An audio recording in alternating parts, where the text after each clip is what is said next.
Will you be the one? Find out how you can in this episode of 5 Minutes Closer. I'm Vaughn Weatherford, and this is 5 Minutes Closer. For the next 5 minutes, let's explore some biblical truths and apply them to your life. No podcast, including this one, can transform your life or give you what you really need. Only Jesus can do that. You can find out why in what I've called the first five episodes of 5 Minutes Closer. Each following episode explores scriptural truths that, if you follow them, will bring you 5 minutes closer to the person God created you to be. Let's see if we can get you 5 minutes closer. I've always liked the number 1. It was the first multiplication table I ever memorized. 1 multiplied by any number is the same number. I don't need a calculator for that one. I can do that math in my head. But the number 1 is more than just a mathematical concept. One person can change a family, a neighborhood, a nation, or even the entire world. Noah is a prime example. The beginning verses of Genesis chapter 6 describe a horrible time in the history of the world when God looked at us and we made him sick. Genesis chapter 6 verses 5 through 7 tell us, "The Lord saw that the wickedness of man was great in the earth, and that every intention of the thoughts of his heart was only evil continually. And the Lord regretted that he had made man on the earth, and it grieved him to his heart. So the Lord said, I will blot out man whom I have created from the face of the land, man and animals and creeping things and birds of the heavens, for I am sorry I have made them."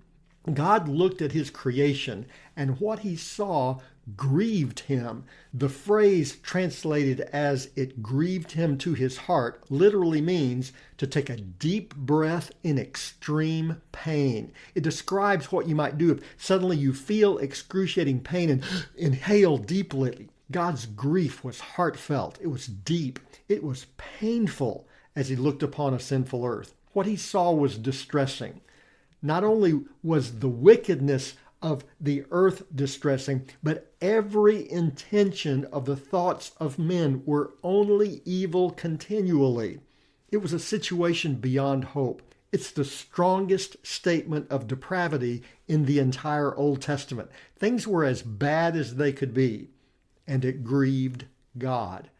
We don't usually think of God in those terms, that what we do has an effect on God in that way. It's a sign of his love for us. He knows how much sin destroys, and it grieves him when we choose that destruction. He doesn't want that for us. In the same way that a parent who realizes that their child has made a choice in life that will bring them harm, God saw his creation make choices that he knew would destroy them, and it grieved him. There was no shortage of people in Noah's day who had chosen evil. They were easy to find. They still are. As long as we are in this world, evil will not be hard to find. You won't have to look long to find evil. Just hang around long enough and evil will find you. But it doesn't have to be that way. There's another option.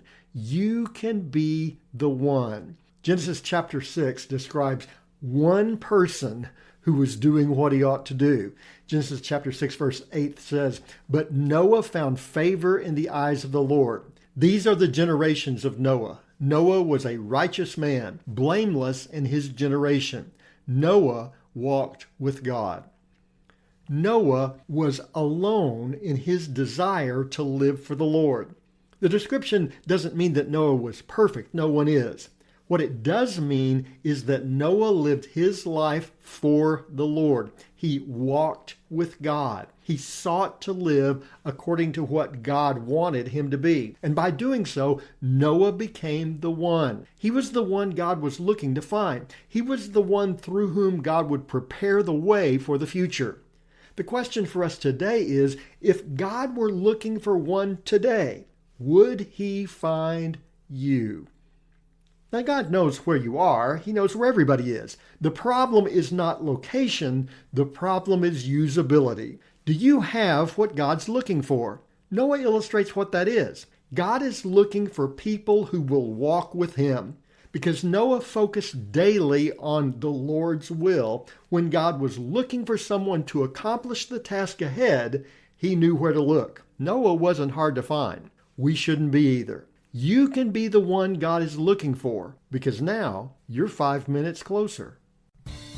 My prayer is that these 5 minutes have challenged you, inspired you, and caused you to consider applying God's message for your life from His Word. To find out more, visit our website at 5minutescloser.com.